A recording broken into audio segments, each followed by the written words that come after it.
petit bilan lecture de mon mois d'octobre. J'ai lu 11 livres, 4 en format numérique et 7 en format papier. Globalement, je trouve que j'ai fait de bonnes découvertes. J'ai commencé le mois par lire Ceci n'est pas un fait divers de Philippe Besson. Livre très bon, livre coup de poing. J'ai été très ébranlée par cette histoire. Elle se lit très vite. On est ici sur une fiction, mais qui est basée sur des faits réels, avec un père qui a tué une maman sous les yeux de sa fille de 13 ans.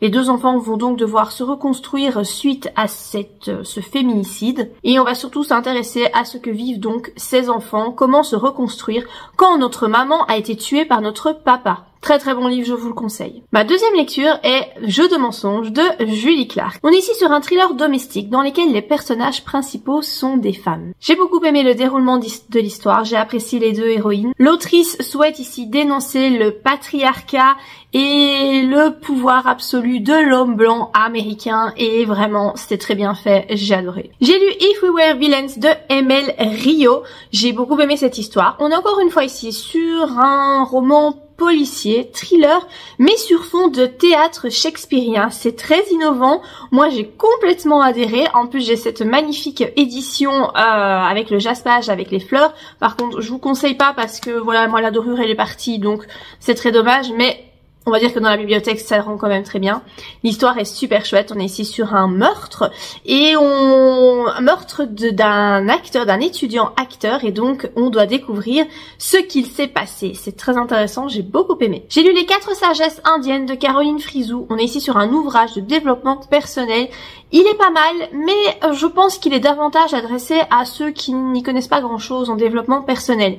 Si vous avez déjà lu pas mal de bouquins sur le sujet comme moi, eh bien vous n'apprendrez pas grand chose. Du coup, je le conseille aux débutants, mais pas forcément aux personnes un peu plus expérimentées. Il y a malgré tout de très belles leçons à tirer de cet ouvrage et un petit rappel n'est jamais de trop. J'ai lu L'ultime avertissement de Nicolas Beuglet, j'ai adoré. Et on est ici sur un thriller, un policier qui va remettre en question tout ce qu'on connaît sur l'espèce humaine. Je me suis posé beaucoup de questions à l'issue de cette lecture, j'ai même fait des recherches parce que vraiment l'auteur nous révèle des choses dans ce roman qui sont incroyables et en fait quand vous faites des recherches vous vous rendez compte que c'est vrai, voilà, mais que le commun des mortels n'est pas au courant de certaines choses.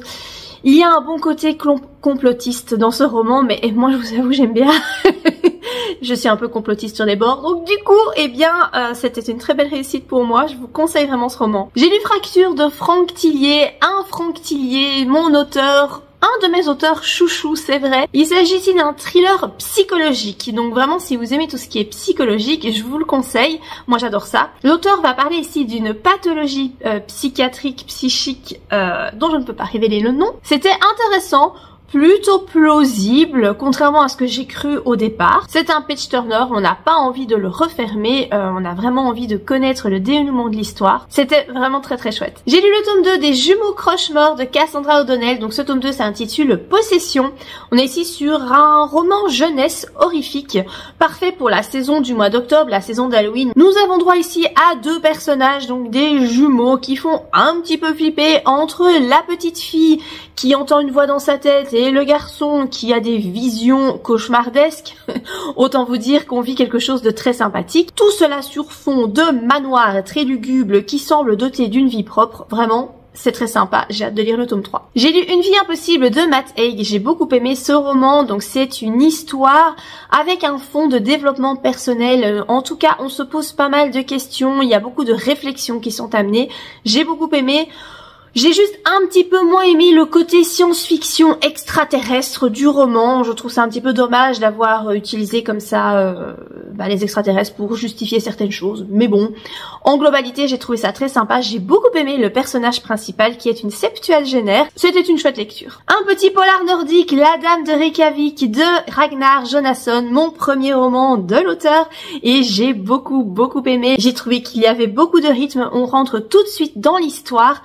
J'ai J'ai adoré l'héroïne qui est dans la soixantaine et j'avoue que j'aime beaucoup quand les personnages principaux sont un petit peu plus âgés. Je trouve qu'ils sont très intéressants et c'est assez innovant. Voilà, ça change de ce qu'on voit la plupart du temps dans les romans. J'ai déjà acheté la suite et j'ai très hâte de la lire. Jacaranda de Gaël Faye, j'ai adoré ce roman. Ici, on va parler du Rwanda, de ce qui s'est passé dans ce pays depuis fin des années 1800 jusqu'au génocide de 1994 et même après. C'est un roman très dur, vraiment j'en ai eu les larmes aux yeux. C'est un roman essentiel, tout le monde devrait le lire. Je ne connaissais rien à l'histoire du Rwanda et je suis contente d'en avoir appris un peu plus. Vraiment c'est bien écrit. C'était un très très chouette roman, douloureux, triste, mais nécessaire. Je finis par un thriller domestique, Ils sont chez nous de Lisa Jewell. J'ai beaucoup aimé cette lecture, c'est un page turner, je l'ai lu très très vite. La plume de Lisa Jewell est très immersive, elle est très dynamique, très fluide. Ses romans se dévorent. Il y a beaucoup de suspense, encore une fois ici j'ai complètement été prise par l'histoire. Et en plus, il y a une suite que j'ai très très hâte de lire. Voilà par rapport à mes 11 lectures du mois d'octobre. N'hésitez pas à me dire votre coup de cœur du mois d'octobre. Et j'espère que la vidéo vous a plu. N'oubliez pas de la liker et je vous dis à bientôt pour de prochaines vidéos. Bye!